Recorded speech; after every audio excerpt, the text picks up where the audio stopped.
بسم اللہ الرحمن الرحیم۔ امام اہل سنت اعلیٰ حضرت رحمۃ اللہ علیہ کے مقدس ایام ہیں اور آپ کا عرس کئی مقامات پر منایا جا رہا ہے۔ اعلیٰ حضرت رحمۃ اللہ علیہ آپ علم فلکیات کے بہت بڑے ماہر تھے اور آپ رحمۃ اللہ علیہ نے اپنے اشعار کے اندر بھی علم فلکیات کا استعمال کیا ہے۔ چنانچہ آپ رحمۃ اللہ علیہ نے ایک شعر میں بڑے پیارے انداز کے ساتھ سرور عالم صلی اللہ تعالی علیہ وسلم کی ثنا و توصیف کی۔ ایک مقام پہ آپ فرماتے ہیں کہ ہلال کیسے نہ بنتا کہ ماہ کامل کو، ہلال کیسے نہ بنتا کہ ماہ کامل کو، سلام ابرو شہ میں خمیدہ ہونا تھا۔ اس شعر میں اعلیٰ حضرت رحمۃ اللہ علیہ نے علم فلکیات کو اس انداز سے بیان کیا کہ جو چاند ہے اس زمین کے گرد گردش کرتا ہے اور اس کی جو اوسطاً ایک گردش ہے، موومنٹ ہے، وہ ہے کہ یہ 29.53 دنوں کے اندر، یعنی تقریباً 29.5 دنوں کے اندر یہ اپنا ایک چکر زمین کے گرد مکمل کرتا ہے۔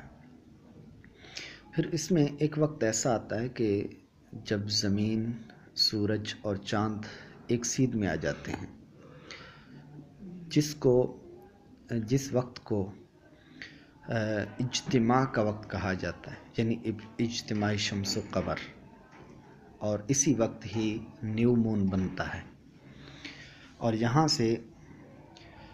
تقویم کے اعتبار سے مہینے کی ابتدا کی جاتی ہے۔ لیکن جو شریعت مطہرہ نے جس معیار کو رکھا ہے وہ یہ نہیں ہے، بلکہ شریعت مطہرہ نے اس کا مدار رویت پر رکھا ہے، اور یہ رویت جو ہوتی ہے یہ جب چاند سورج سے تقریباً 10 درجے تک باہر نکل جاتا ہے تو تب جا کر وہ قابل رویت بنتا ہے۔ تو اس لیے جب یہ ماہ کامل ہوتا ہے، یعنی 14ویں کا چاند ہوتا ہے، اب 14ویں کے چاند بننے کے بعد اب یہ کمی کی طرف جاتا ہے، کم ہونا شروع ہوتا ہے، یہاں تک کم ہوتے ہوتے ہوتے یہ اس نیو مون کی کیفیت کو پہنچتا ہے۔ پھر جب یہ رویت قابل رویت ہونے کو پہنچتا ہے، جس کو ہم ہلال کہتے ہیں، کریسنٹ انگلش میں اس کو کہتے ہیں،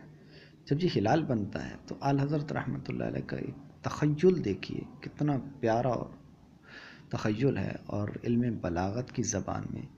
یہ علم البدیع کی ایک صنف ہے، قسم ہے، حسن تعلیل۔ اور حسن تعلیل کیا ہوتی ہے کہ شاعر اپنے کلام کے اندر کوئی ایک علت غیر حقیقیہ بیان کرے جو کہ بڑی انوکھی ہو، اس میں ندرت ہو، انوکھا پن ہو۔ تو آپ رحمۃ اللہ علیہ نے یہاں بیان کیا، فرماتے ہیں وہ جو بدر کامل ہے، وہ جو 14ویں کا چاند ہے، پورا ہونے کے بعد وہ جو کمی کی طرف جاتا ہے، کم ہوتے ہوتے وقت اجتماع میں پھر نیو مون بننے کے بعد وہ جو ہلال بنتا ہے، اس کی جو شکل ہوتی ہے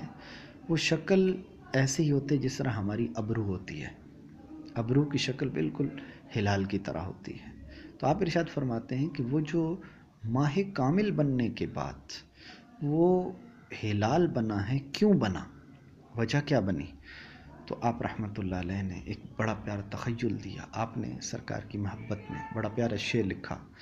کہ ہلال کیسے نہ بنتا کہ ماہ کامل کو، یعنی ماہ کامل چاہتا یہ تھا کہ وہ ہلال بن کر کیا کرے، سلام ابرو شہ میں خمیدہ ہونا تھا۔ خمیدہ کا مطلب خم ہونا، یعنی وہ بدر کامل چاہتا تھا کہ میں نبی کریم علیہ السلام کے ابرو اقدس کو سلامی کرنے کے لیے میں اپنے آپ کو کم کر دوں اور ہلال بنا دوں، اور یہ اس چاند کی محبت جو نبی کریم علیہ الصلوۃ والسلام کے ساتھ ہے، امام اہل سنت اعلیٰ حضرت رحمۃ اللہ علیہ نے اس کو بھی بیان کیا اور اپنی محبت بھی سرور کائنات صلی اللہ تعالی علیہ وسلم کے ساتھ بیان کی۔ آخر کے اندر پھر اس کو سنیے، ہلال کیسے نہ بنتا کہ ماہ کامل کو، سلام ابرو شہ میں خمیدہ ہونا تھا۔